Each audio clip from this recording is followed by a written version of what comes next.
Good afternoon, my dear students.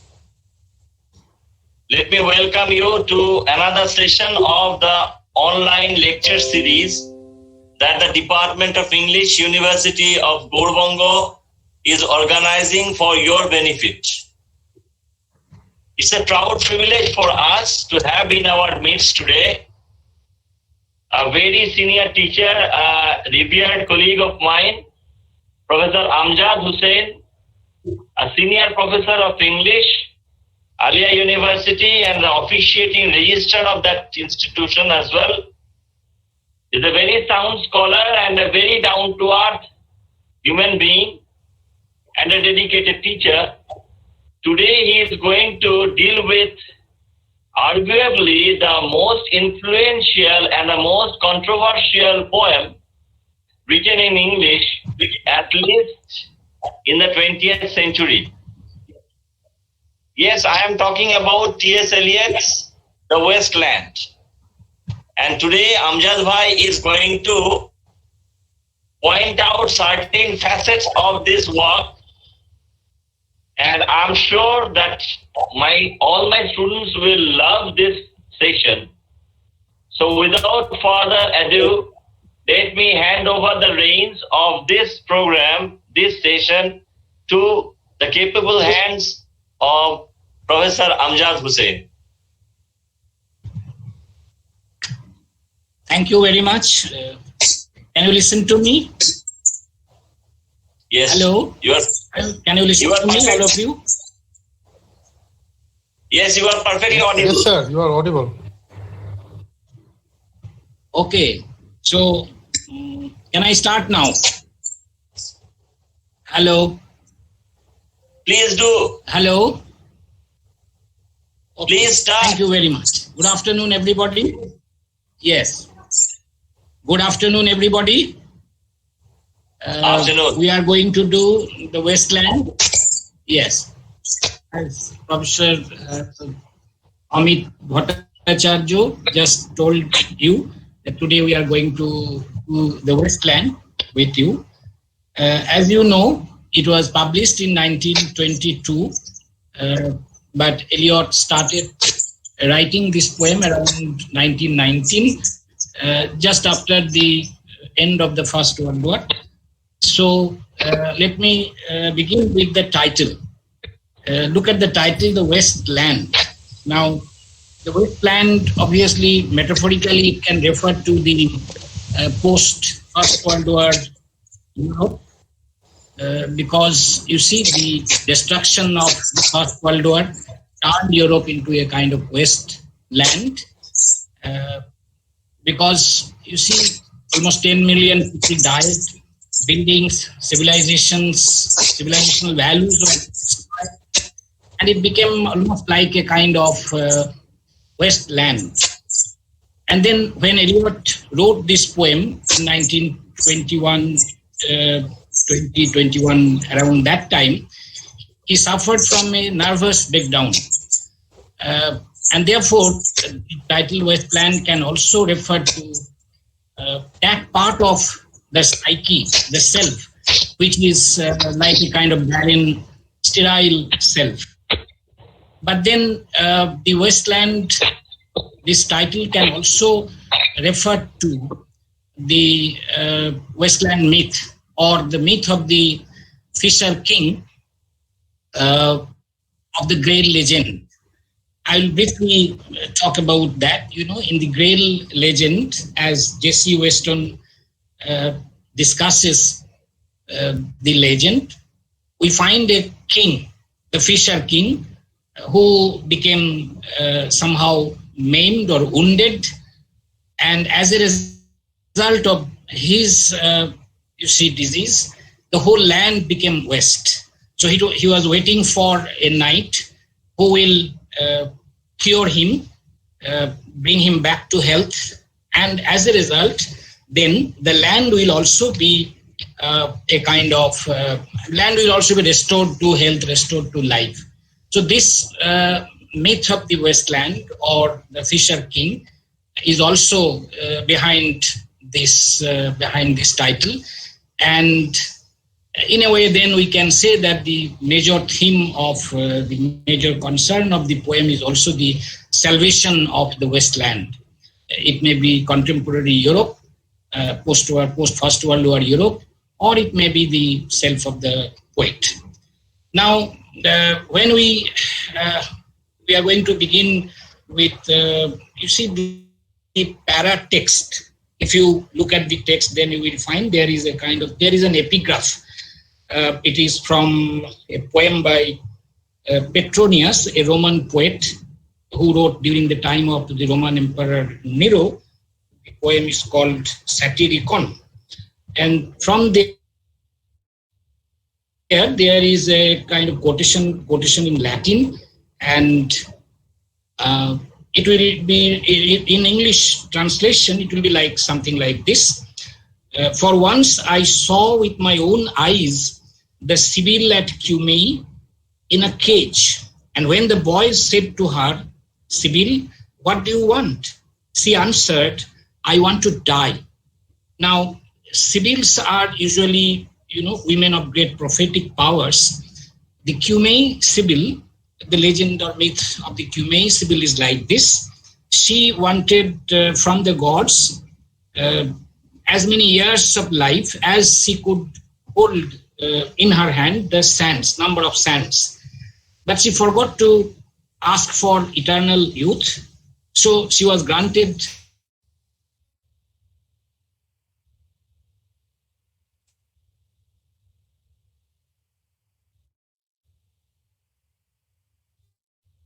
long sank. She was in attention to the death in life situation, death in life existence of the Sibyl. I think this epigraph and the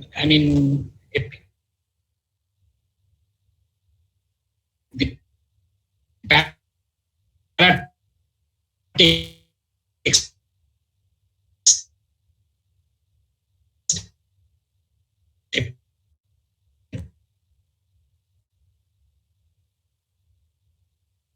epigraph can be called paratext. And so this paratext has a kind of link with the text of the poem. Then dedicates this book, this poem to Ezra Pound by calling him Il Miglior Fabbro. Il Miglior Fabbro means the better craftsman. This also refers to the history of the composition of the poem. Eliot prepared a first draft, which was quite long, and then it and accepted some of his suggestions. Many are cut out, but many of the things as we now have here.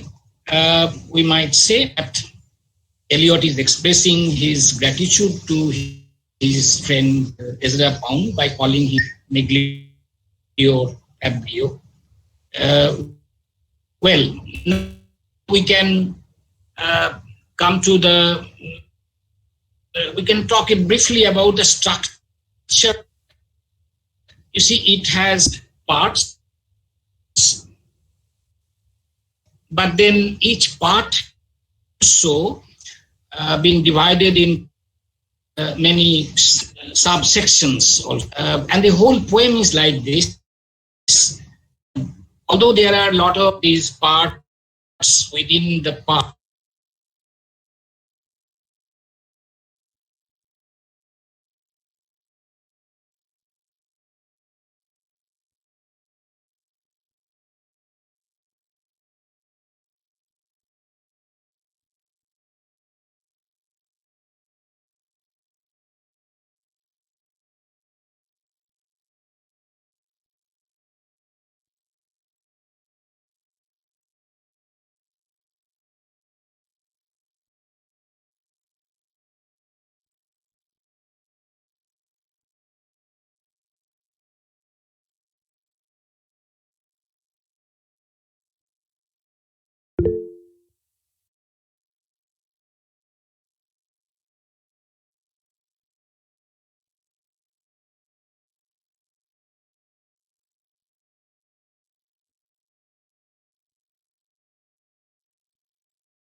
হ্যাঁ কেটে গেছিল কি এবারে হয়েছে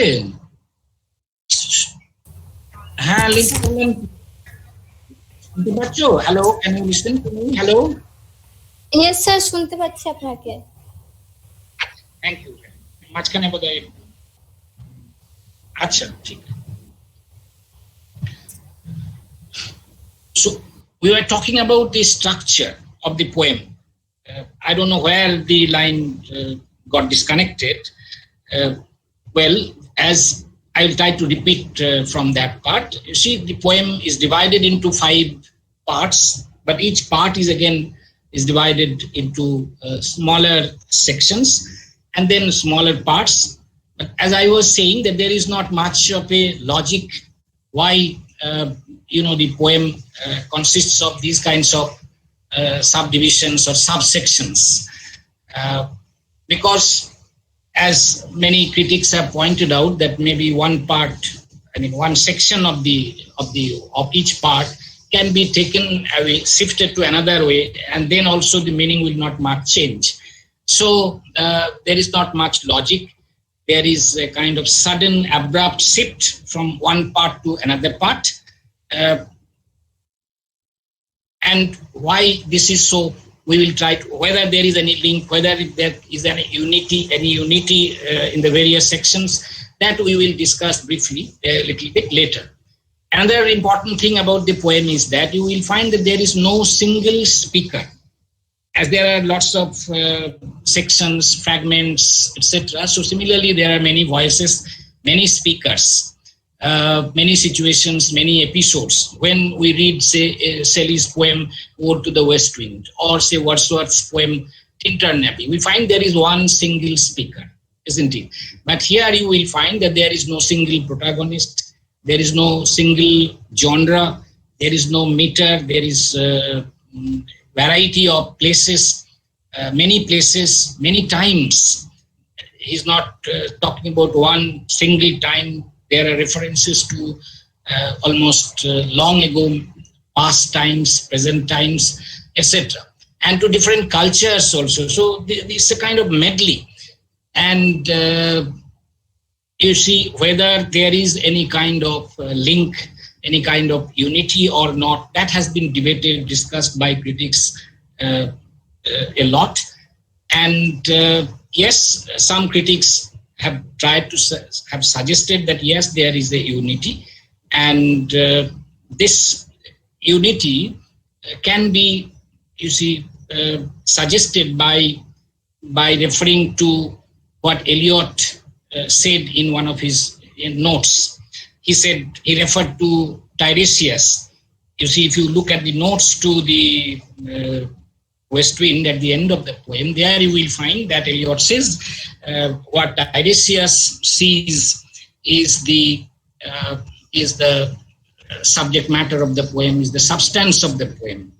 Now, as if Tiresias, who is a blind prophet, who has dual gender, he got metamorphosed into a woman, he remained for some years as a woman, and then again he was transformed, metamorphosed into a man. So he can understand the experiences of both men and women. He can see the past, the present, and the future.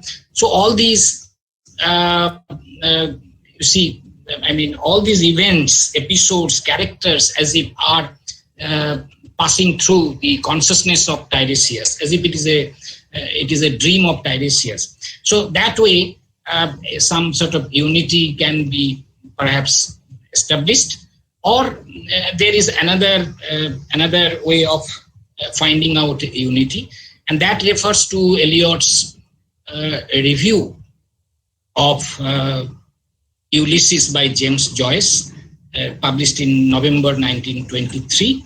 There, actually, he talked about a mythic method, you see. He said that James Joyce used the myth of Ulysses, myth of Odysseus, to write this novel. And by using this myth, he could manipulate a continuous, parallel between contemporaneity and antiquity. Parallel between the past and the present. And so this mythic method, the use of myth, is a kind of ordering principle, kind of organizing principle, and Joyce did that. It helped him to give a kind of shape and significance to the immense panorama of futility and anarchy, which is contemporary history. So when Eliot also, you see, wrote in the Wasteland about the breakdown of civilization, maybe he referred to the myth of the Fisher King, myth of the dying god, dying and resurrection of the gods, of the vegetation myths, etc. These myths, in a way, helped him also to give a kind of unity of the diverse fragments that he talks about in the poem. Now we'll directly go to the text. Look at the first part. The first part is called the Burial of the Dead.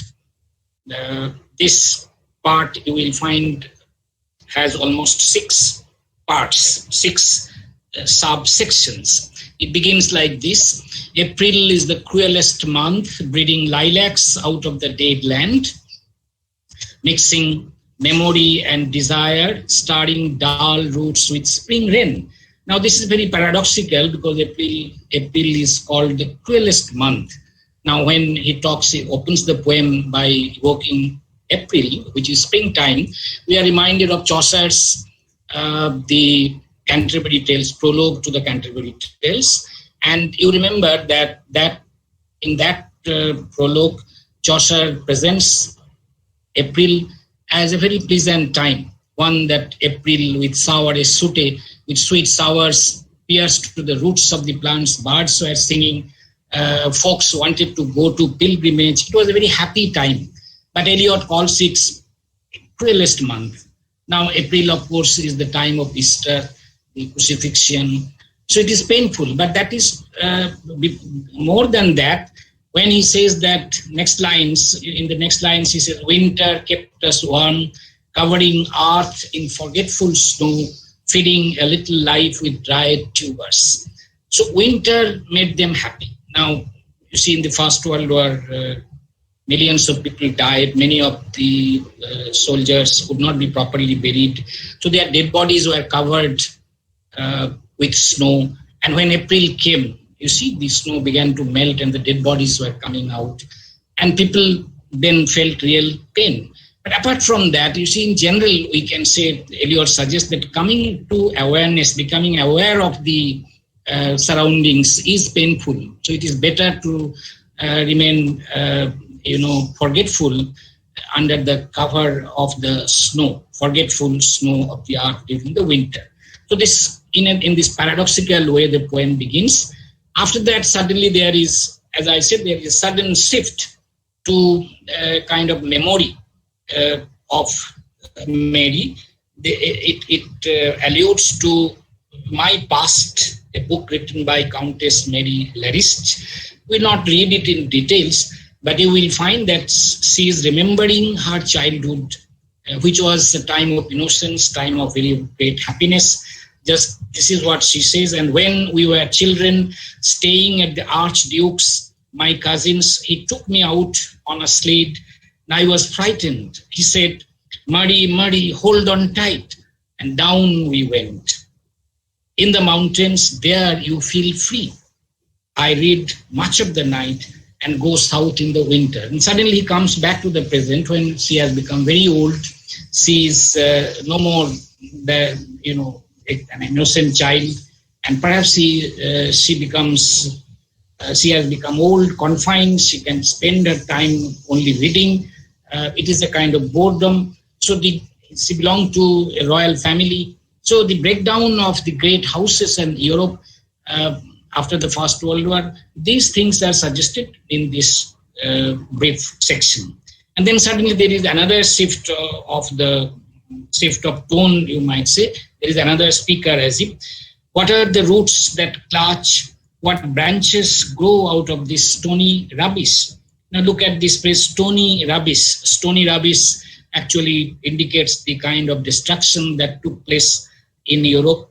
Son of man, you cannot say or guess, for you know only a heap of broken images where the sun lives. Now, son of man, this kind of usage, this kind of phrase is used by the Old Testament prophets. So there is a kind of biblical tone here, as if a prophet is saying of the destruction, a heap of broken images where the sun only beats, and the dead tree. Now, dead tree indicates the dead land gives no shelter, the crickets no relief, only, and the dry stone, so no sound of water. There is no sound, it's a kind of desert land, dry stone, dead tree, no sound of water, stony rubbish, etc. This is the atmosphere being evoked here. And then he says only there is shadow under this red rock. Now it has been suggested that this red rock refers to the grail or the chalice, the cup out of which Christ drank in his last supper.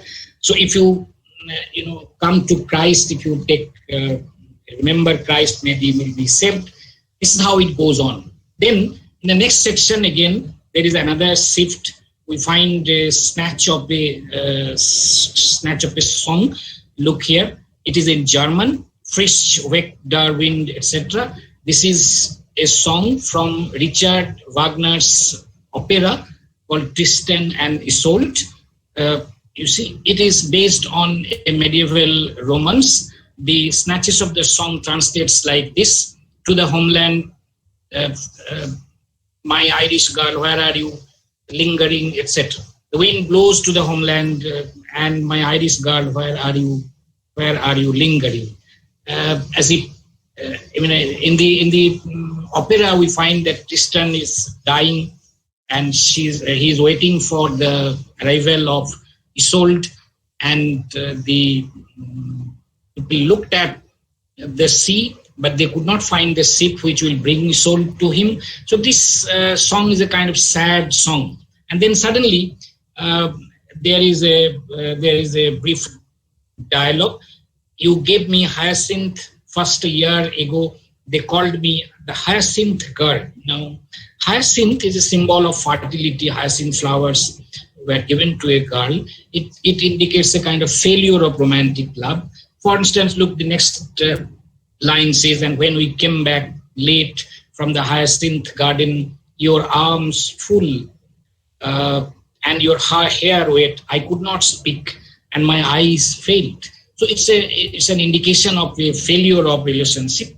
And the section ends again with a line of the song from Tristan and Isolde, Out and leave das Meer. It means empty and wide the sea. The sea is empty.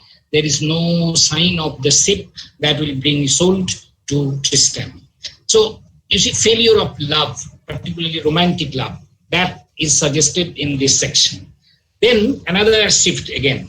There are, as I said, very rapid, very abrupt shifts of tone, shifts of episodes.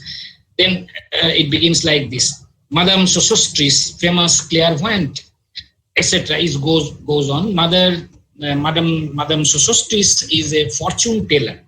Now she has a wicked card, a pack of cards. This is called the tarot cards. From the cards, she pretended to, forecast. Pretended to tell of the future of the people. This description, some of the figures in the card are mentioned here. Now, the tarot cards were also related to the holy legend of the Holy Grail, search for the Holy Grail. But Eliot suggests that look, in those days, the cards were used for telling the future, telling when the water of the Nile will rise, etc. So it will help agricultural work. That is why it was used. But now this charlatan, this lady, Madame Sosostris, is befooling people, cheating people by pretending to tell of their future. Now, I'm not reading in details. You see some of the characters mentioned here. You will find the drowned Phoenician sailor. Now, this Phoenician sailor will reappear in section 4, part 4 of the poem. and there is reference to Belladonna, the lady of the rocks and lady of the situations, the fashionable lady. Now Eliot says that all these, in his notes, that all these ladies can converge into one another. Then there is reference to the man with 3 staves, one-eyed merchant. This is the full of the cards, etc. And then suddenly there is one line: fear death by water. Now, death by water in a land which is without water can be really fearful, but death by water has also a beauty that we will find in section 4 of this poem. After that, you see, there is suddenly the last section is another section. This is how it begins. Unreal city, under the brown fog of a winter dawn, a crowd flowed over London Bridge, so many. I had not thought death had undone so many. Now, suddenly, as if Eliot is presenting talking at the present situation in London. You see, on the London Bridge, the crowd is walking, going towards the city with capital C. This is the you might say the central business part of London, and so people used to commute to their offices, this business area, and they would then go on crowding. But Eliot, looking at this crowd, says, I had not thought death had undone so many. I mean, this is a reference to Dante's Inferno, when Dante reached what is called limbo. He found that numerous people are waiting just outside the gate of hell, Inferno and limbo, and seeing this huge crowd, Dante's reaction was just like this. He also said, I had not thought death had undone so many. This crowd has as if no life. They are leading a kind of death in life existence, as it was suggested in the epigraph in the beginning of the poem, beginning of the book. Now he is looking at this crowd. Their size short and infrequent. Each man fixed his eyes before his feet, flowed up the hill and down King William Street, where St. Mary Woolnoth kept the hours. Now St. Mary Woolnoth is the church, King William Street is the street. People are walking, and looking at them, Eliot thinks that they lacked the vitality of life, the pleasures of life. They are leading this kind of deathly existence. And then this line, Stetson, you who were with me in the ships at Miley. Miley was a battle which was fought in the prehistoric, in the time before Christ. But suddenly he says this, that corpse you planted last year in your garden, has it begun to sprout? Will it bloom this year? Now look at the title of this section. This is called the burial of the dead. So actually, the corpse planted last year in the garden has a kind of link with that title, etc. Now, this section ends with, again, a quotation from Baudelaire's The Floor, the Mill. You hypocrite lecture, mon semblable, mon fair. That you hypocrite reader, you are my fellow human being and my brother. So here the speaker and the reader almost are doubles. That is what he is trying to suggest. Now we can go on to the next section, that is part 2. It is called a game of chess. First 20 lines or so describe the dressing table and the room of a very fashionable rich lady. The description, there are allusions to Enobarbus's description of Cleopatra in Shakespeare's play Antony and Cleopatra, and in a way the description suggests that again failure of romantic love, because Cleopatra is known as a lady who could sacrifice everything for love, all for love. So sacrificed everything for love, but she will be compared to the modern ladies, where we find that that is not the case. And then also in this first few lines, among the few lines, you will find line number 99 or so. There is a reference to Philomel, the change of Philomel by the barbarous king so rudely forced. This refers to the rape of Philomela by Tereus, the king of Thrace. You see, Philomela was violated, forcibly raped, and she transformed into a nightingale. So not only failure of romantic love, but Eliot here talks also about rape. And then in the next section, we find the dialogue between a kind of neurotic lady and perhaps her husband. And from this section, it will be clear also that love within marriage also does not exist in this wasteland. Look at this speech by the neurotic woman. This is what she says. Very beautiful lines, in a way. Expresses her pain, her loneliness, her suffering. This is how she speaks. My nerves are bad tonight. Yes, bad. Stay with me. Speak to me. Why do you never speak? Speak? What are you thinking? What are you thinking of? What thinking? What? I never know what you are thinking. Think. Now, then there are some lines you will find there is a dialogue as if the husband is replying silently. I think we are in Rat's Alley, where the dead men lost their bones. Now, this is a very symbolic language. It indicates that we are in a kind of, dire situation. Communication between husband and wife has broken down. Then again, the wife says, within quotation, the speech, the lines within quotation are taken to be the speech of the woman. What is that noise? And then again, the husband, as he responds, the wind under the door. But she cannot listen to him. So what is this noise now? What is the wind doing? Nothing. Again, nothing. And then the wife says, do you know nothing? Do you see nothing? Do you remember nothing? And then husband responds, I remember those are pearls that were his eyes. This is a reference to Ferdinand in Shakespeare's Tempest. And then again the wife says, are you alive or not? Is there nothing in your head?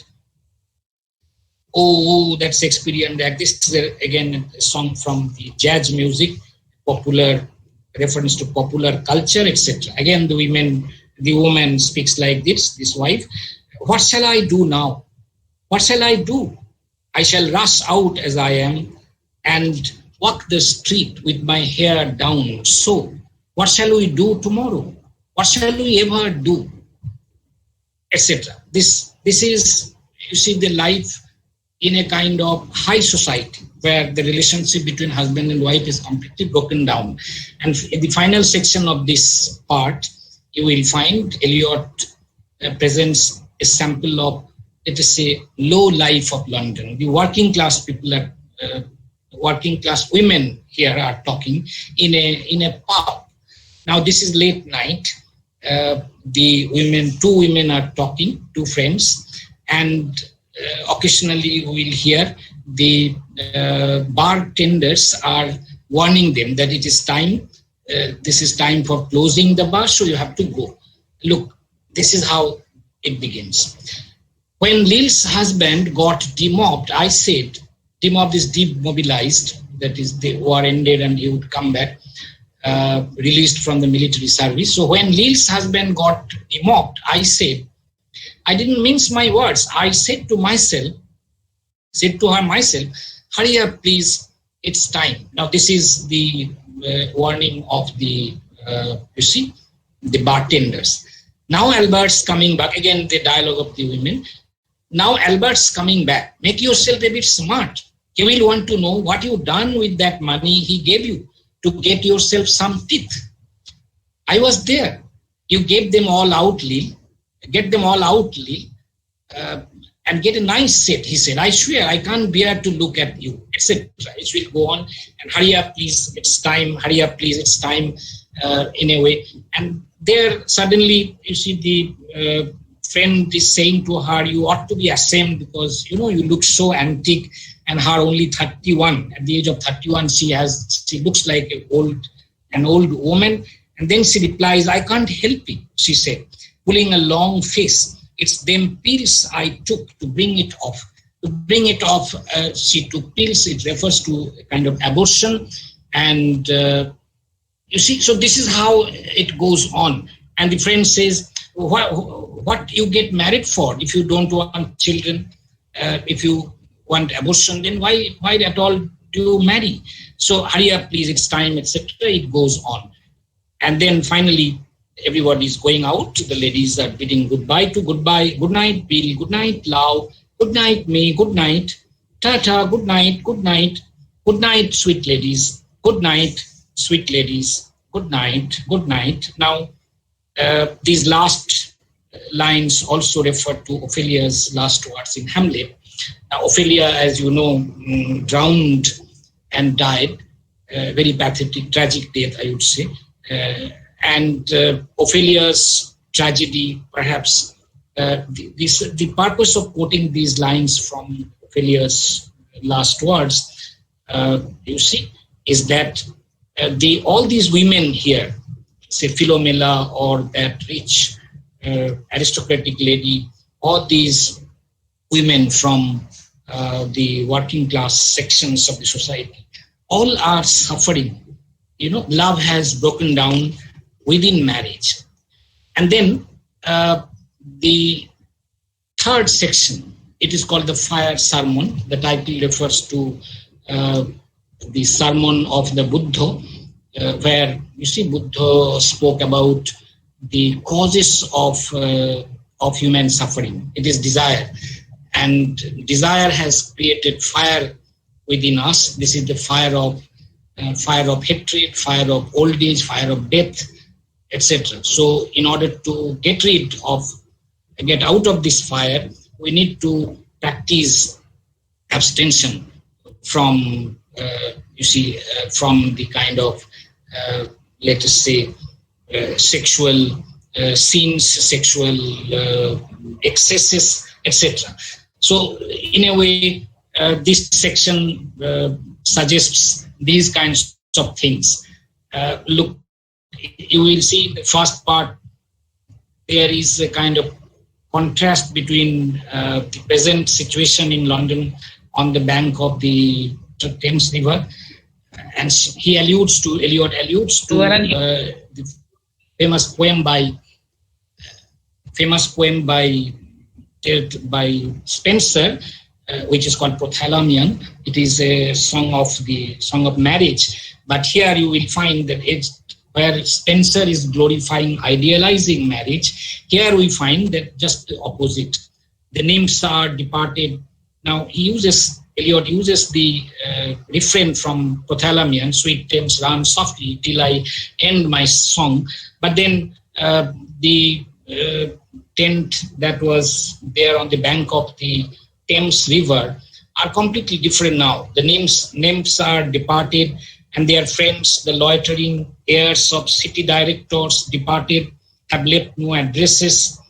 So this is a kind of casual relationship, no marriage, but just casual sex outside marriage. That is what is taking place at the present time.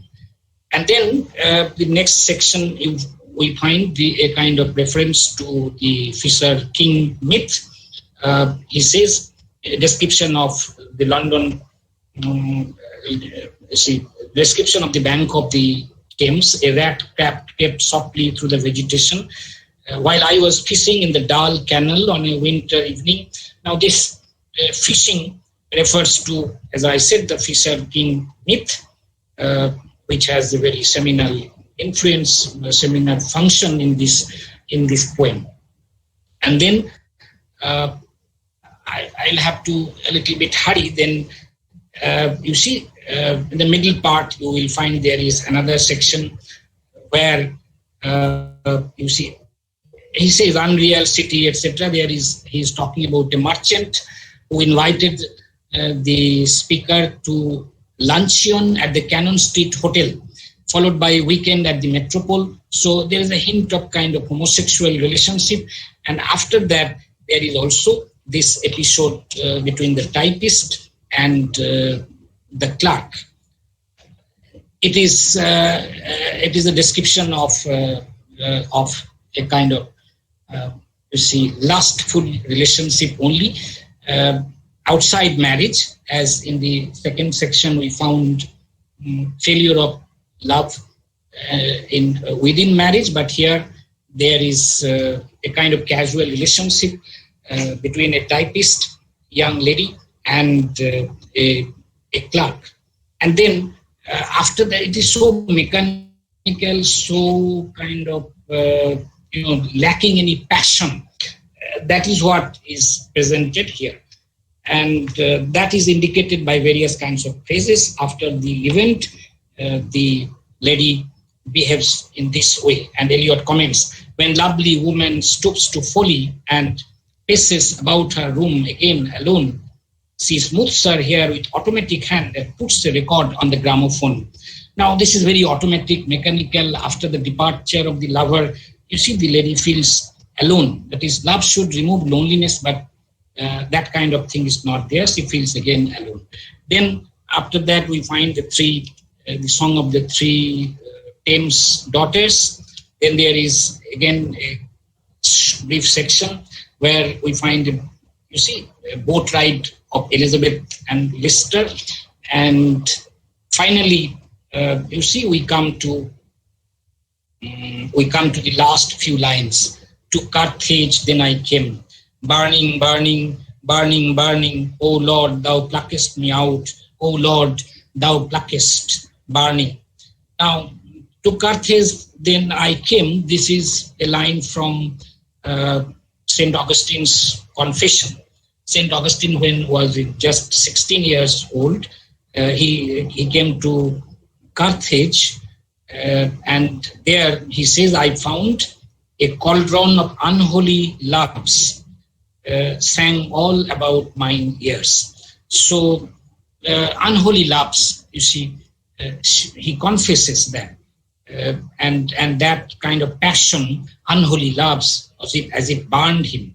But this again, burning, burning, burning, burning, also refers to the Buddha's fire sermon. This is a sermon that the great Buddha delivered to 1,000 of his monks. As I just mentioned, he's referring to the fire of passion, fire of hatred, fire of death, fire of old age, etc. Now, how can you get out of this fire? Now he talks about the eightfold path, and that can give you a kind of nirvana, a kind of peaceful existence. So here, Eliot, by placing side by side both Saint Augustine and Buddha, as if combining the Western religion, Western tradition, Western culture, and the Eastern culture. So, O Lord, thou pluckest me out, etc. This is again quotation from Saint Augustine, burning. This is how this section, the third part, ends. Now, the fourth part is very brief, death by water.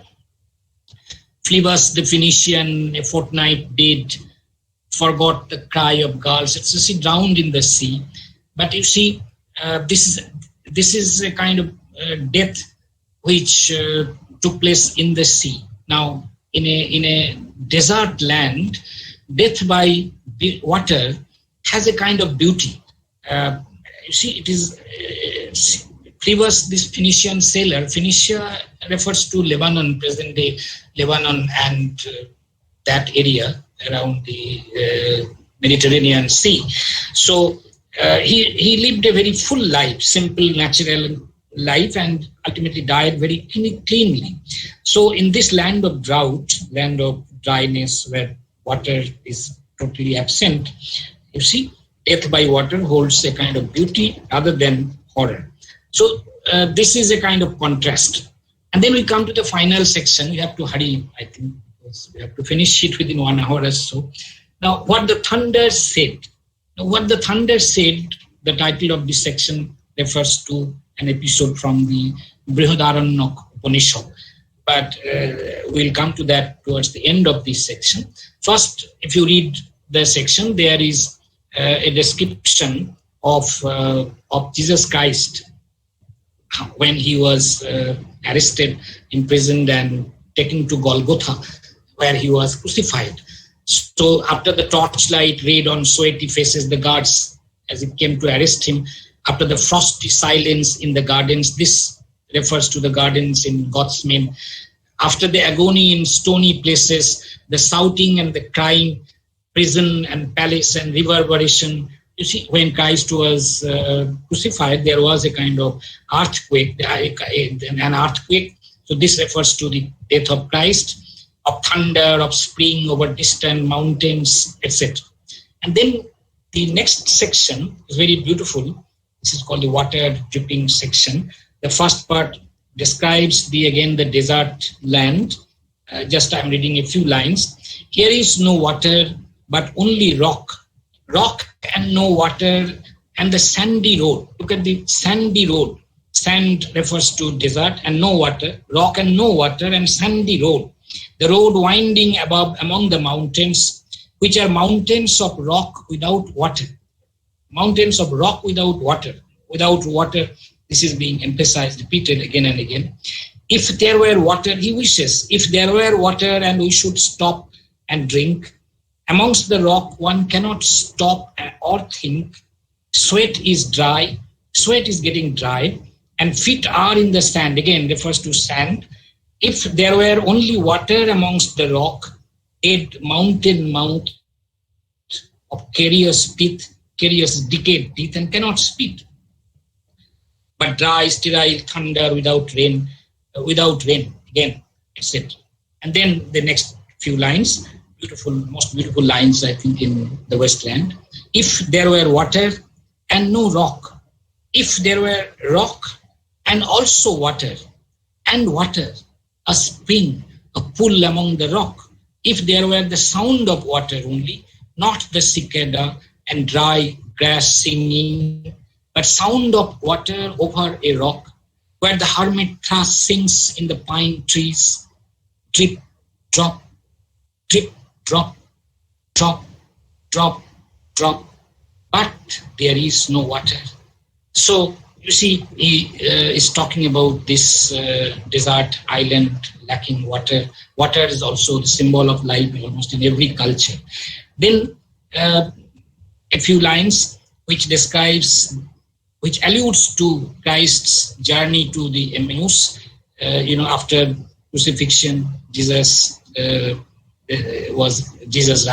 rose from the grave, and he was walking along with two travelers, but the two travelers could not recognize him. Who is the third who walks beside you? When I count, there are only you and I together. So the two travelers feels that there is a third person, but they could not recognize him, they could not see him. This suggests that in the present day world, we cannot recognize the Savior.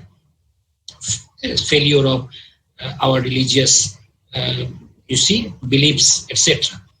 Then the next section describes the fragmentation of European civilization. What is that sound high in the air, murmur of maternal lamentation? Who are those hooded hordes swarming? It refers to the refugees after the First World War over endless plains, stumbling in cracked earth, ringed by the flat horizon only. What is the city over the mountains? Cracks and reforms and bursts in the violet air, falling towers, Jerusalem, Athens, Alexandria, Vienna, London, unreal. So all the great cities, right from Jerusalem, Athens, Alexandria, and down to present-day London, all are falling down, falling towers. This, in a way, describes the present-day decay of Europe, within the perspective of, you see, the rise and fall of the civilization. And then it goes on. Next section, next few lines present a kind of surrealistic images. This refers, maybe this is an allusion to the 15th century painter Bosch, who has a painting called Hell, or the sinful world. And you see, there are some almost like that hallucinatory images. But then the next section, suddenly there is a possibility of rain. He refers to Banga. Banga was sunken, and the limp leaves waited for rain, while the black clouds gathered far distant over Himabandh. The jungle crouched, humped in silence, then spoke the thunder. Now, this is what is refers to the title, what the thunder said, as I just mentioned, that it refers to this, to a story from the Brihadaranyaka Upanishad. I'll briefly tell the story. You see, the three categories of beings, the gods, human beings, and the demons, after their learning was completed, you see, they all went to Prajapati, their creator, their father. And they, one by one, first the gods went and they asked for some sort of final advice, counseling from Prajapati. And there was a sound in the sky. It is a kind of thunder, sound of thunder, and it sounded like da. And then Prajapati asked the gods, do you understand the meaning of what I said? And they said, yes, I understood. You said Dhammoto. That is, control yourself. Now the gods have immense power, so they must, perhaps Prajapati is advising them to self-control. You should not misuse your power. So they went away, and then came the men, and men also asked some last parting advice from the Prajapati. And then again, similarly, there was a thunder sound, da. And Prajapati asked them, do you understand the meaning? And they said, yes, we understand. What is that? Now you say, Datto, that is give charity. You see, human beings are mostly self-centered, narrow, selfish, so they should practice giving, they should practice charity. And then finally came the demons. And the same thing happened. There was da, the thunder uttered the sound da, and when Prajapati asked them, what do you understand? And they said, yes, I understood. We understood. You said Dayadham, that is be merciful, sympathize, be compassionate. That is the meaning. And they went away. So this story is adapted by Eliot in the last part of the poem, The Wasteland, but he has ordered these three words. In the Brihadaranyaka Upanishad, you see, the order of the three words are like this: Dhammoto, Datto, and Dayadham. But Eliot begins with Datto, give. You see. Now, Datto, Datto. But then there is a question, what have we given? My friend, blood shaking my heart, the awful daring of a moment's surrender, etc. That is, you must self-scrutinize, you must self-introspect. Have you been able to give this? Give to your fellow human beings, etc. And then there is Dayadham, that is, be compassionate to others. This was said to the demons.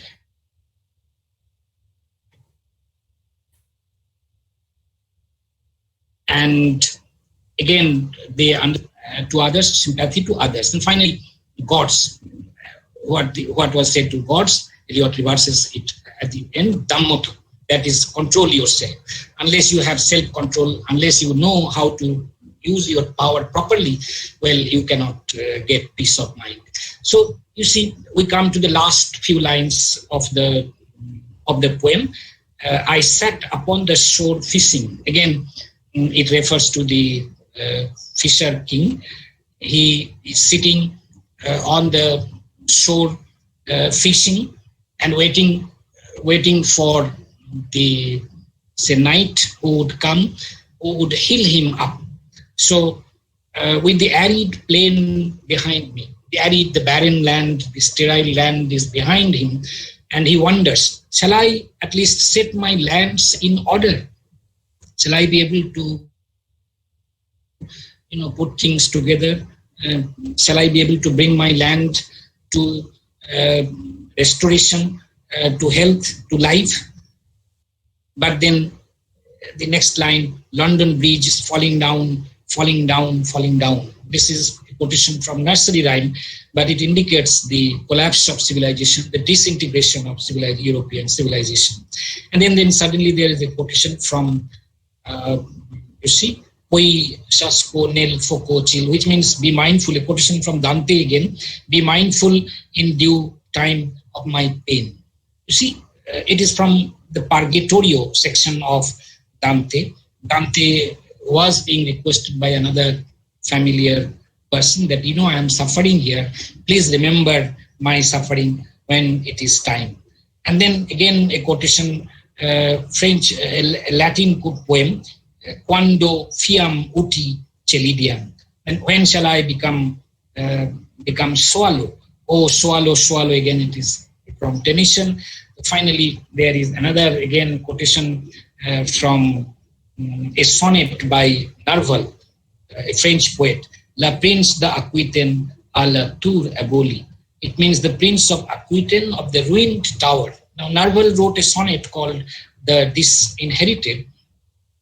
Now, this sonnet is about the troubadour culture of the 11th centuries in southern France. This was the beginning. This is called the troubadour poems, were believed to be the source of the lyric poems in Europe, and it was also the source of the description of what is called courtly love, celebration of ideal love, etc. But Nerval was lamenting that his culture, the culture of the troubadour, has been destroyed, and he has become disinherited of that culture. So he is lamenting here. And then these fragments I have sold against my ruins, as if the Fisher King is saying, these fragments I have sold against my ruins. The whole poem, as it consists of various kinds of fragments. He has been able to, collect these fragments against his ruins. And then again, a line from, Thomas Kyd's play, the Spanish tragedy. Why then I will fit you. Hieronymo's mad again. Hieronimo has become mad. And then the first two lines, is a repetition of those three words from the Brihadaranyaka Upanishad, Datto, Dadham, Dhammoto, and Santi, Shanti, Santi. As you know, all Upanishads end with the Santi mantra, Santi, Shanti, Santi. The significance of these words, have been debated very much. That means, why? Because does it indicate that the poem ends with a kind of optimistic note, or it ends with a kind of, total, hopelessness? Because they are all fragments. The Fisher King has been able to only gather these fragments. So ultimately, what will happen? Will there be salvation?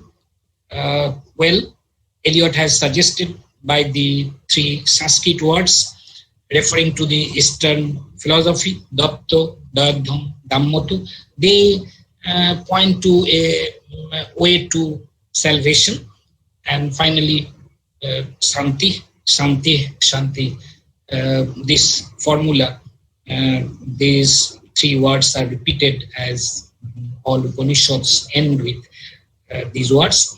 These are also invocations for the blessings of the gods in in the Upanishads. So this is what is the, really hurriedly I have to cover all these things. Now, if you have any kind of question you can ask me, then I will briefly try to sum up. Hello? Sir? Yes. Hello? Yes, Am I can audible, listen sir? to you. Yes. Sir, firstly, I want to express my heartfelt gratitude to you for such a brilliant talk, sir. And I have a question, No, sir. I have to do very hurriedly many things. But yes, if you have any question. It's a brilliant, sir. No. So I have a question. Yes. If I might be allowed to ask, sir. Oh, no, okay. You are free to ask. Sir, when T.S. Eliot was writing this poem, the background was based on post First World War scenario. Okay. Yes. Why did he feel it necessary to allow to different types of ages of time, different types of countries, and different types of myths to present that scenario, sir? This is my question, sir. Yes. The background was obviously the post First World War Europe. But later on, you see, there were denials, but by Eliot himself also, to read the poem as a kind of socio-cultural critique. See, he said that, this is a kind of personal expression. I suffered from a kind of nervous breakdown. I was not well. There was a heavy load on my mind, so I wanted to bring it off. By writing this poem, I got some relief. This has a kind of therapeutic effect. So, although he, in this way, tried to present the poem merely as a kind of personal expression, expression of personal sorrow, personal pain, and a kind of way of relief, etc. But if we only think of it as a kind of individual experience, then the scope of the poem, the range of meaning, etc., you might say, becomes limited. So yes, we have to. There may be some sort of personal significance for Eliot himself, but when we, the readers, say we are reading it many years after it was published in 1922, but still it seems valid because the First World War, of course, was devastating. He could see all around it. The London Bridge is falling down. The great cities like Vienna, Alexandria, Athens, London, etc. were all falling down, falling towers, etc. So yes, it was great destruction. But then Eliot thought that how can I, present this political, cultural, economic, and spiritual, let us say, destruction, devastation of Europe. Now, Eliot was, Eliot talked about later on in Hamlet and his problem in that essay. He talked about objective correlatives. Objective correlatives means, the emotions, the feelings should be expressed with the help of a chain of situations, a chain of events, some sort of concrete things. So if he has to express the post-war reality, then he preferred to do it by, bringing in the various kinds of literary allusions and the myths. Because as he said in that review of Ulysses, as I said to you, he said that, in a way, James Joyce showed the way. James Joyce borrowed the myth of Ulysses and actually talked about the present day Dublin. So myth gives him a kind of organizing principle, by which he can control, he can order the disorder. Europe was in disorders. It was a kind of experimental disorder, you might say. As you have seen, total fragmentary kind of experiences. But in order to give an order, to give a kind of framework within which we can understand this disorder, myth can help him, because myth, although myth is believed to be the stories of the gods and goddesses, but they actually repeat human experiences. You see, experiences of death, rebirth, etc.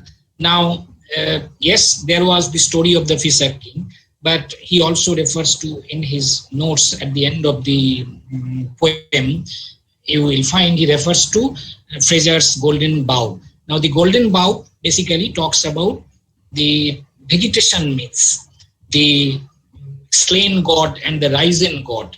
That is, in nature, in natural cycle also we find that vegetations die, and then when the seasons change with the seasonal cycle, change of seasons, we find again vegetation are restored. So, in primitive society, it was believed that the health of human beings, the fertility of the land, the life of the vegetation, life of animals, etc., all depend on the health of the king or the god. Now, the king was also regarded as a kind of god. So, when the king becomes old or weak, you see, as if the land becomes barren. So, unless the king is reborn, king should be killed or sacrificed. First, the king himself or his son was sacrificed, and then there was a kind of effigy of the king. But this ritual sacrifice, ritual killing of the king or the god, and then after some time, you see, he was buried with the earth, with the seeds, and then when the spring will come with the rain, they all will germinate. The seeds will germinate. So again, there will be, green plantation, human energy will come back, there will be spring season, rebirth will happen. So this pattern of death and rebirth, which is presented in various kinds of vegetation myths, and ultimately the Grail legend also, you see, it is not just Christian, its origin is far back in the past, in the primitive pagan times. So all these myths give us this pattern of death and rebirth.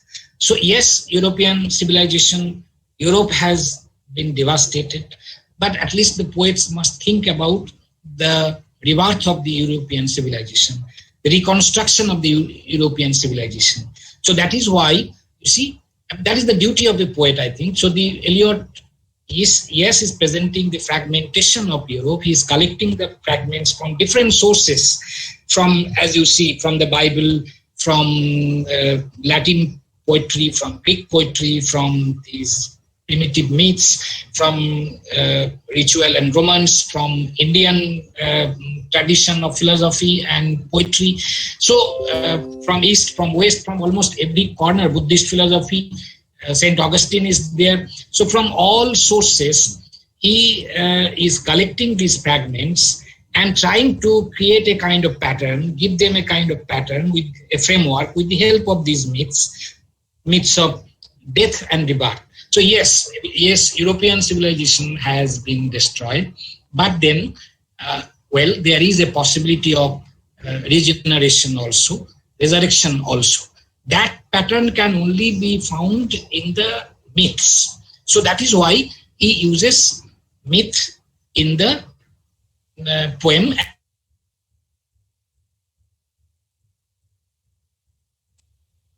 as a kind of background, as a kind of framework. This is what he is doing.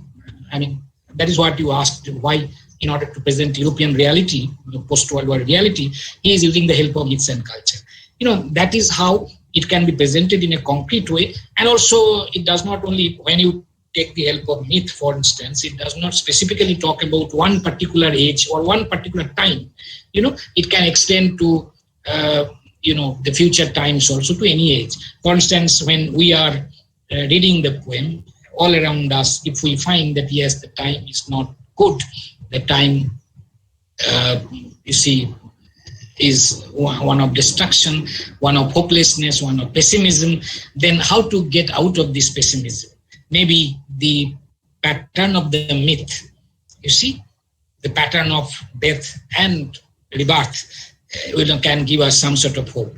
So, yes, Eliot is not very sure whether or how the world will, get back to health, but at least he tries to put all these fragments, all this disorder, you might say, in the poem within the framework of an order of myth. Okay? Is it clear? Thank you. Yes, sir. It is clear, sir. It is on our syllabus, sir. So it will be very helpful, sir. Thank you, sir. No, actually, it takes a lot of time to cover the poem in details. I just had the time to give you a sort of outline with a focus on selected portions. Yes, I have been able to, I think I have tried to, draw your attention to particular passages which will help you to understand the whole poem. Read it thoroughly. Yes, there are many sort of annotated texts nowadays. You can take the help of Manju Jain, selected poems of T.S. Eliot, and other texts are also there. Yes, I mean other books, critical books are there. Yes, any other question, please? No, sir, I have no question. No. Hello, sir. Yes. Hello, sir. Yeah, I can. Yes, sir. Thank you, sir. Yes, sir. Thank you, sir, for delivering such a beautiful talk on the most groundbreaking poem, The Wasteland. And now my question is that about the term nihilism. So how does Eliot implement this term through this poem? Nihilism. Yes, sir. You said nihilism. Yes, sir. Hello? Yes, sir. Yeah. Now, what actually do you want to know? When nihilism is a kind of there is emptiness, there is rootlessness. It suggests that. So what do you want to know? It's not very clear. Actually, sir, this term I'm saying about because this term reflects the rejection of all religious and moral principles. And there is reflected in this poem. Yes, sir. No, yeah, that was the reality. You see, Eliot found a kind of nihilistic situation in his contemporary Europe, particularly when he wrote the poem in the early 1920s, I mean. Okay, because the First World War created such a shock in the mind of the people. You see, the trench warfare. In a trench, for instance, a group of soldiers are hiding, but suddenly a bomb was dropped from the sky, from the aeroplane, fighter plane, and all the soldiers died. Now, this is not heroism. I mean, the soldiers did not get any chance to show their heroism, as we find in the battles in the past, face-to-face battle, etc. So it was a very shocking thing. And look, the scale of destruction in the First World War brought about immense changes in the social and cultural life of people. You see the section, the pub scene, where working class women are describing, Albert is coming back, war has ended, so he will want to have a good time. But if he doesn't find good time in you, because you see you look old, so you should try to be beautiful, etc. So I mean, this kind of breakdown of husband-wife relationship, where people are interested only in a kind of physical sex, etc. And that took place after the First World War. It was just a glimpse of the reality. You see, then the pub scene, I mean, the typist and the clerk, their lovemaking, mechanical lovemaking. Then the neurotic wife and her husband.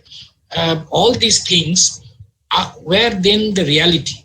So religious faith, and women were coming out of their homes because men mostly went to the battlefield and most of them were killed. So, there were this kind of extramarital relationship, temporary relationship, what is called one night stand. All these things started after the First World War. So there was a very huge, shocking kind of changes in the social and cultural life of Europe. So Eliot got very, pained at heart seeing this kind of transformation. And so he was trying to cope with this situation. You see, yes, he has presented all these lack of religious faith, lack of love, lack of, hope, personal relationship, and all kind of complications in society. That is, he was trying to present in the poem. But then perhaps, as all poets also try to present a kind of alternative vision. What is the way out? What is the way out? He talked about St. Augustine. He talked about Buddha's fire sermon. Yes, unless we are, able to conquer our passions, perhaps there will be no way out. Then he talked about the Brihadaranyaka Upanishad at the last part. You see, Dhammato, Datto, Dayadham. So you have to practice these things. Give, control, sympathize. You see, these are the lessons that he can pick up from past civilizations, from different cultures of the world. So these things can give a kind of way out of this nihilism. That is what he's trying to suggest in the poem, I think. Okay? Yes. Thank you. Yes, sir. Any more? Yes, sir. Sir, one word I want to add that that he says he implies directly that the spiritual death of the modern life, and I think it is connected this term with this term nihilism. That he says spiritual death of the modern life. Yes, he's talking about spiritual death, as well as social and cultural destruction also, cultural devastation also. He belonged to a family society. His grandfather was a priest. And yes, he had, religion had a great influence on him. But when he came to study in Harvard University and other places, he had lots of philosophy. He had a kind of skepticism about religion, no doubt. And the First World War situation might have had an effect on that kind of skepticism about religious or spiritual vision. It might be. But then, as we follow his career, creative career, poetic career, then we find that he's he's on a quest. Now, how to get back that spiritual, faith again. So in the, after that, he will write another very nihilistic poem after, the Wasteland, Hollow Men. But then suddenly this was published in 1922, 1925, Hollow Men will be published. And then in 1927, he got himself naturalized as a British citizen, and also he converted to Anglo-Catholicism. He became a practicing Christian. He went to attend the mass every Sunday, and so ultimately he wrote his great philosophical poem, The Four Quartets. So there is a kind of long journey. Yes, Wasteland is one phase. Hollow Men is part of that phase. But after that, after 1925, his poetry will take a different turn. Okay? Thank you, sir. Where you will find that he has got back his spiritual faith, yes, as you are saying. Yes, sir. Thank you, sir. Hello, sir. Yes. Sir, there is a question. There is a question in chat box from Wasim Akram. His question from the section, The Burial of the Dead. There's a line, I do not find the hanged man. who is the hanged man here and what does it symbolize? Or is there T.S. Eliot criticizing the modern life and society in this stanza? No, the hanged man, refers to, yes, that is there in the Madame Sosostris paragraph or section. You see, where is that line? Yes, I do not find the hanged man. I mean, that means hanged man refers to, it can refer to Christ also, because Christ was crucified, but he is presented in this way. Now, Madame Sosostris is a false prophet. You know, she is engaged in fortune telling, and she uses the tarot cards in order to tell the fortune of people. But she is not a true prophet, and she has no spiritual vision. That is why he cannot see the hanged man. He cannot see Christ. You see, that is there, the reference maybe. Because he also, warns that fear death by water. Now, look, in that passage you will find that there is the reference to the Phoenician sailor, drowned Phoenician sailor. And the drowned Phoenician sailor in the fourth often taken to be a fertility god, stands for the fertility god. So,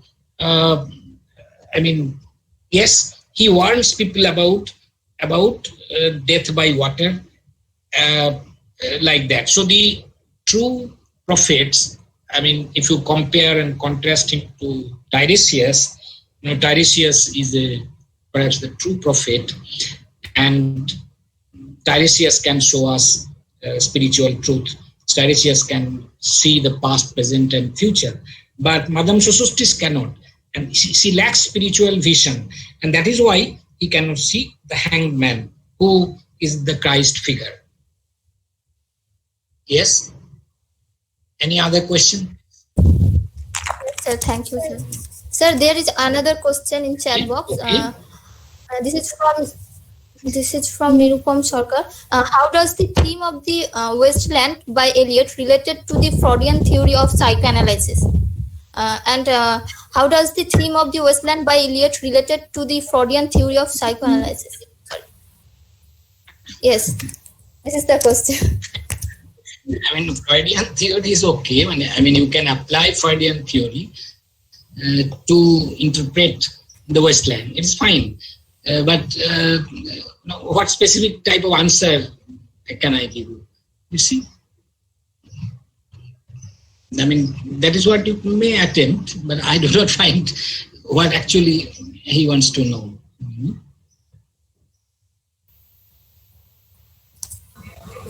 Oh, the yes, question sir. is not very clear. The question is not very clear, I think. Any other question? Sir, I have a question. Hello, sir. Yes. Sir, how much hope does Eliot allow us to have in this poem? Is it all purely we are done and it's a shame? Or is there the possibility for something good to happen in the future? What is your impression? You see, there is no agreement among critics, among the readers also, about the final impact of the Wasteland.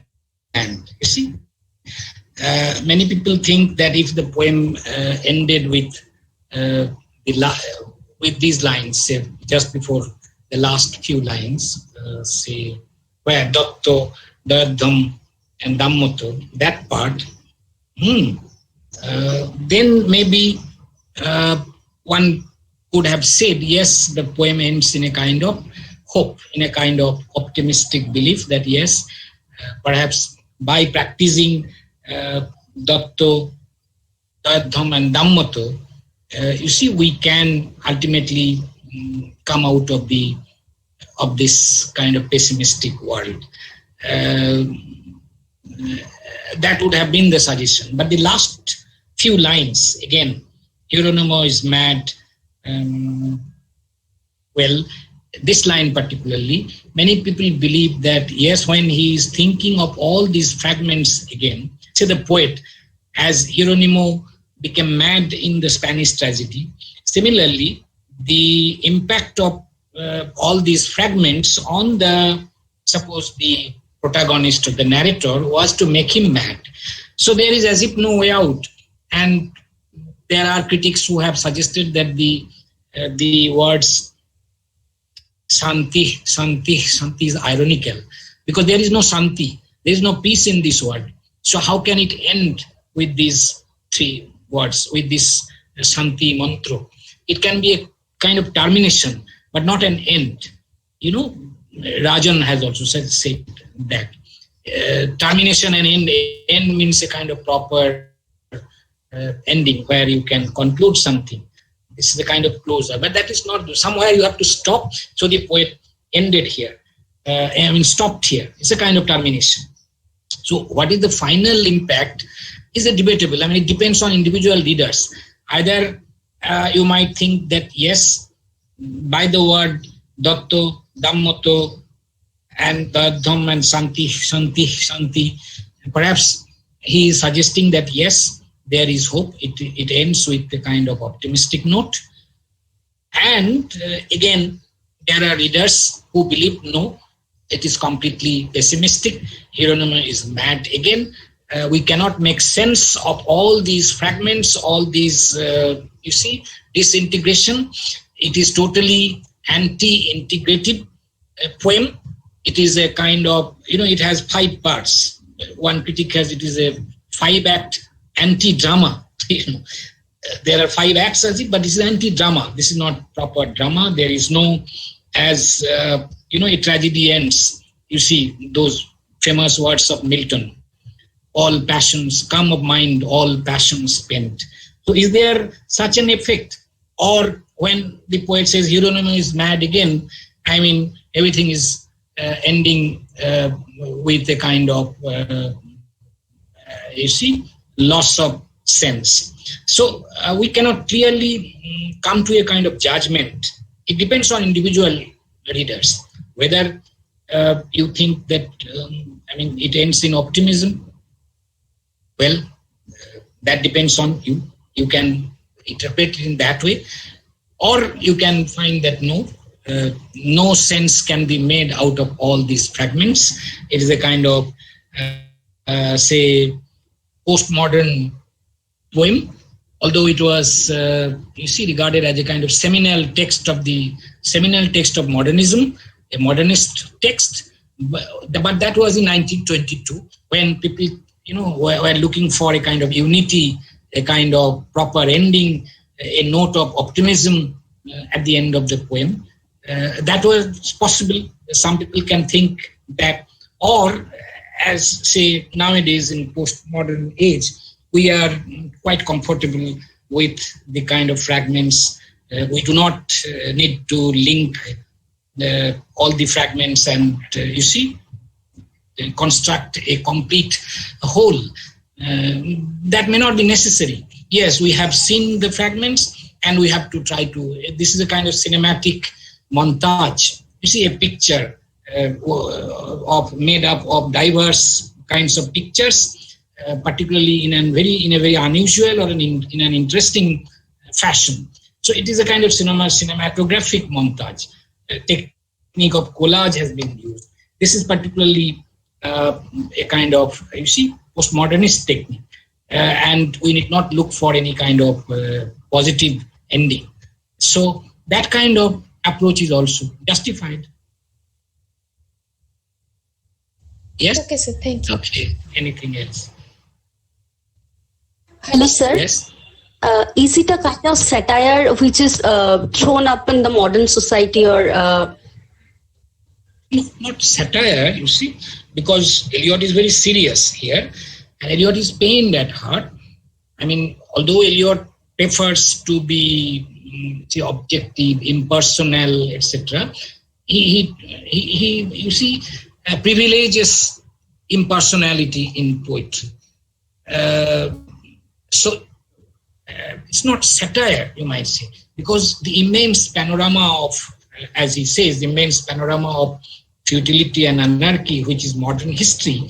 So there is no scope for satirizing it. Why should he satire? Why should he satirize the destruction or the panorama of futility and anarchy? He is pained at it, and he is trying to cope with it, come to terms with this kind of reality. So it's not a satire, you see. Yes, I mean, see, he is attacking the lack of spiritual faith, loss of love, loss of hope, etc. That is true, but it is not a subject matter of satire for him. At least that is what I think. Okay, sir. Thank you. Sir, there is another question from Shourav Hazra that is in chat box. He says, sir, if you kindly elaborate the symbolic meaning of water. Number 2, sir, we can see the references of many texts in this poem. So can we call the poem as an example of intertextuality? And number 3, those are pearls that were in his eyes, quote unquote. What does this line mean? What does this line means? Please put a light on it. Sir, it is his question. Those were eyes, those were pearls that were his eyes. You see, this is a line from Tempest. I mean, it suggests a kind of transformation, a kind of change. See, I mean, what? Say yes, exact line is where this is.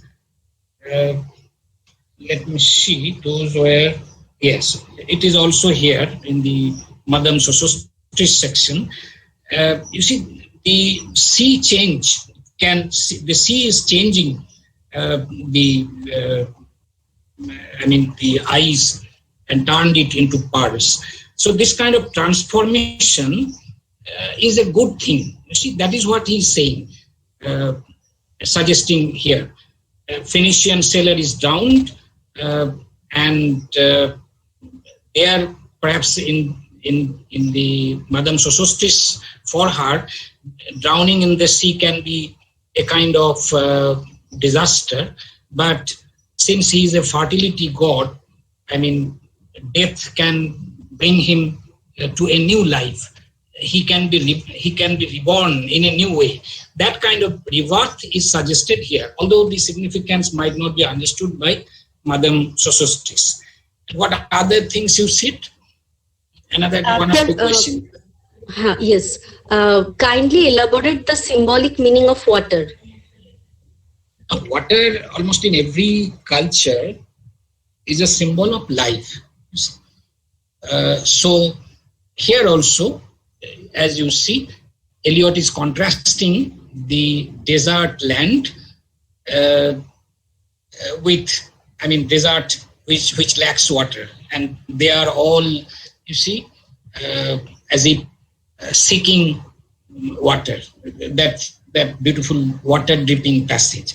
Here there is no water. If there were water, if there were rock and also water, and if there were also sound of water. No, water gives hope. Water can, like this, as eyes were transformed into pearls. Similarly, water can give purification. Water can give us a new kind of life, as in the Christian ritual of baptism. You see, water is used to purify the child, and the new Christian name is given. So water is a symbol of purification, symbol of new life. Water is a symbol of vigor. Water is a symbol of rebirth. So all these kinds of symbolic meanings can be, you see, drawn out of water, and it is a universal symbol of life, symbol of hope, etc. Almost in every culture, you see, water is regarded as a kind of regenerative element. It's an element, natural element, but that can regenerate us.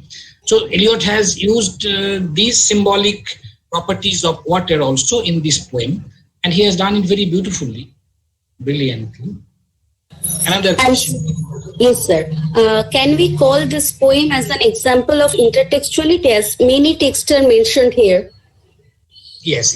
Intertextuality is a much broader term. There are many allusions, no doubt.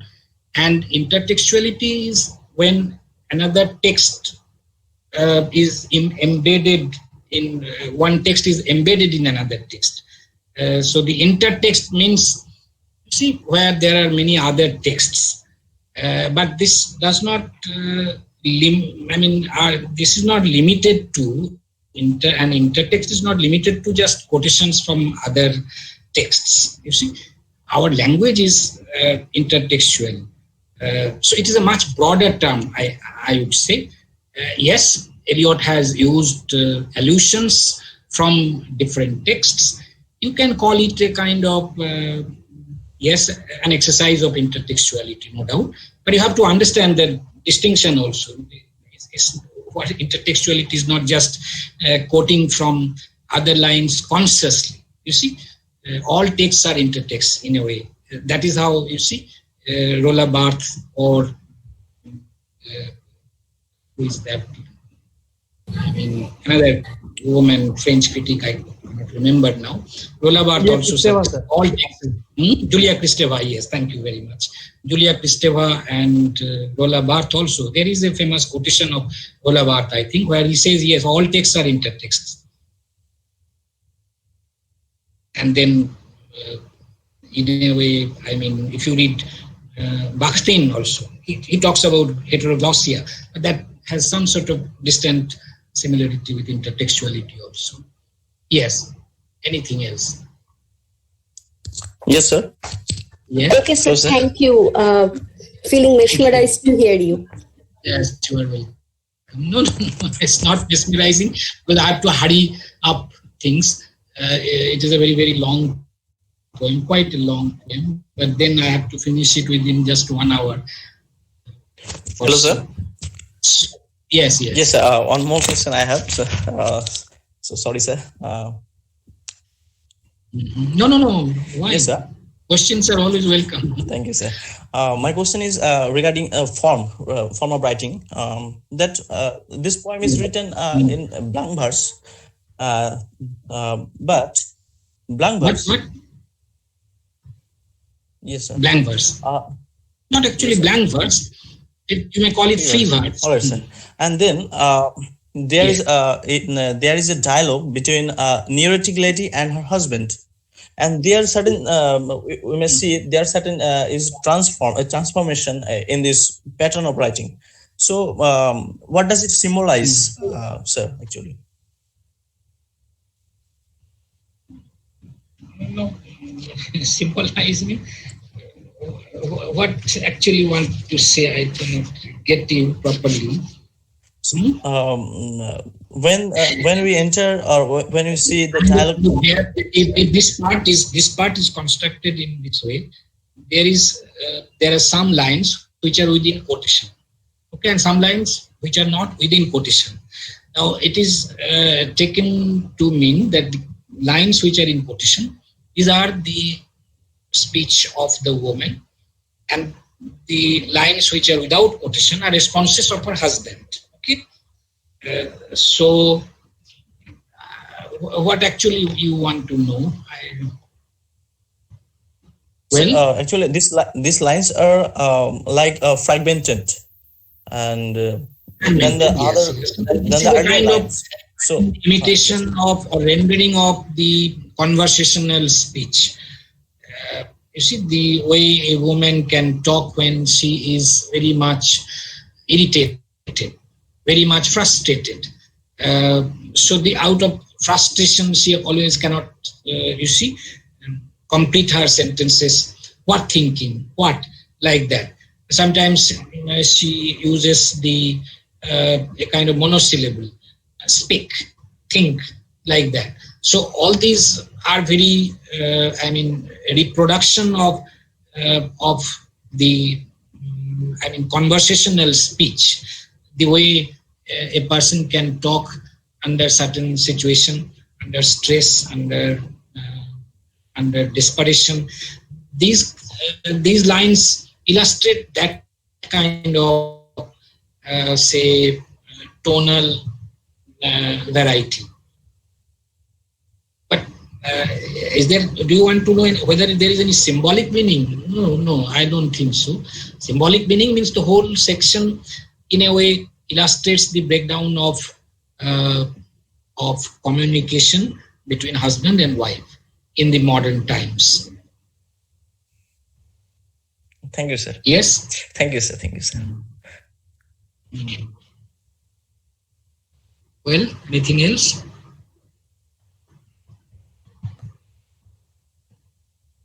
Hello? Anybody? Any more question? Sir, I think there is no question anymore. I think so. Okay. There is no question. You can ask or no question. Yes. So, I mean, we can end the session. Yes, sir. We can end the session. Thank you for your valuable. Sir Bhattacharya, does he want to say anything?